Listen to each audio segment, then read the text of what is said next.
Hindi po matatahimik ang bawat panig, both side. Kung hindi po tatanggalin si Beyonce, yung lugo sa Team Guapa. Bakit po? Kasi po si Beyonce ay kalingap.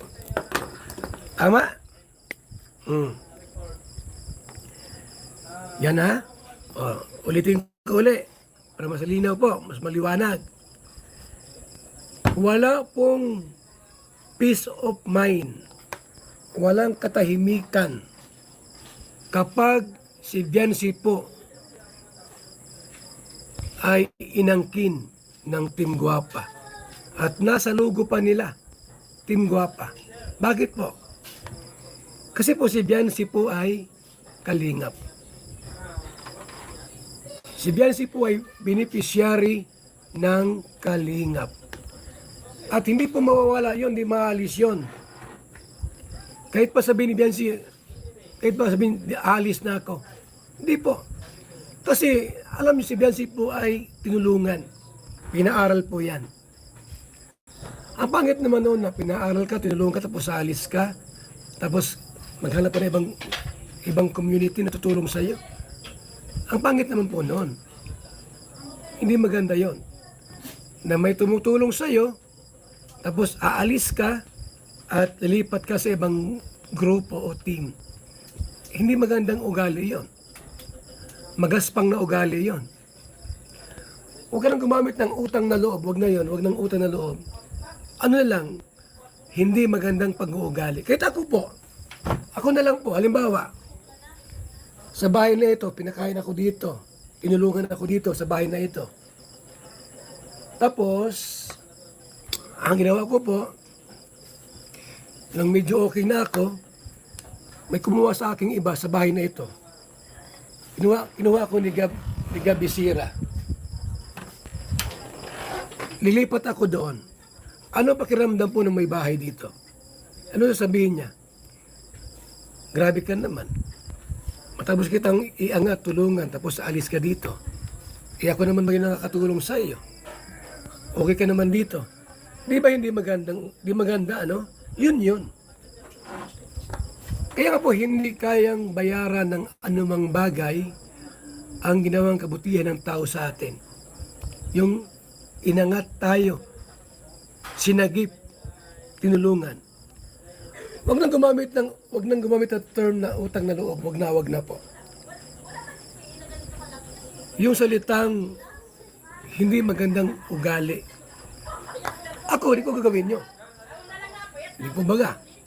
Kung itong bahay na ito po ang siya makatulong sa akin, mata ko alis. Okay naman ako dito. Yun, mga kaibigan. So, hindi pwede po na si Beyonce maging logo ng Team Guapa. Hindi pwede po yun. Yun ay pag-aangkin na hindi sa kanila. Dahil, from Patrick to Dr. Love to Kalinga Prab. Di sana kung nung time na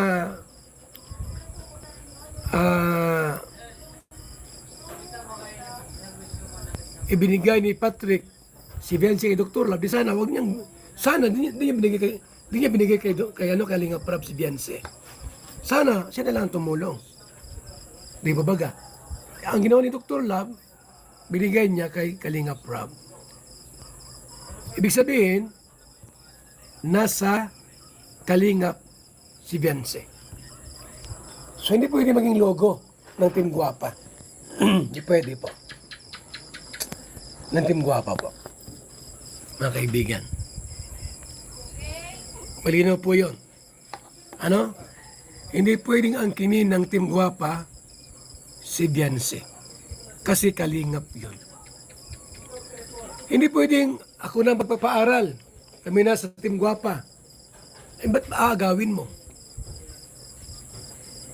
Ba't mo aagawin? Nasa kalingap yun. Di pa baga? Ha? Ang daming trabaho ni Beyonce, nasa Velvet yan. Ang dami niyang sponsor sa Kalingap.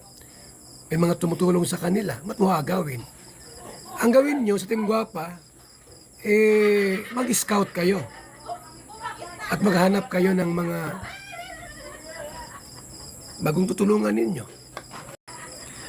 Bakit sumikat si Beyonce? Because of Kalingap Rab. But nagka-sponsor si Beyonce? Because of Kalingap Rab. Nag-trending siya because of Kalingap Rab. Kung kayo ba ang mag-vlog kay Beyonce, sisikat ba siya? Hindi. At normal lang po na kumita ang vlogger sa isang kino-content. Content vlogger. Content vlogger. Kahit sino po ay content ni Kalingap Rab, magbabiral po yan. Napansin niyo po ba? Hindi lang si Beyonce po ang nag-trending sa mga vlog ni Kalingap Rab. Marami. Ha? Marami po siyang binablog na nag-trending. Hindi pwedeng sabing kumita si Kalingap Rab. Kahit sino ang iba-vlog niya, kikita siya eh. Kahit pa kalabaw, aso, magbablog si Kalingap Rab, may views po yun. Kasi ang trending po, yung vlogger. Yung vlogger po ang trending. Kung kaya't, nung na-vlog si Beyonce, ni Kalingap Rab, nag-trending. At hindi lamang yun, because of Kalingap Ido. Kung walang love team na nabuo, mga kaibigan, tulad sa ibang mga Kalingap Angels na maganda rin naman, hindi gaanong nag-trending po. Kasi wala si Ido, walang love team.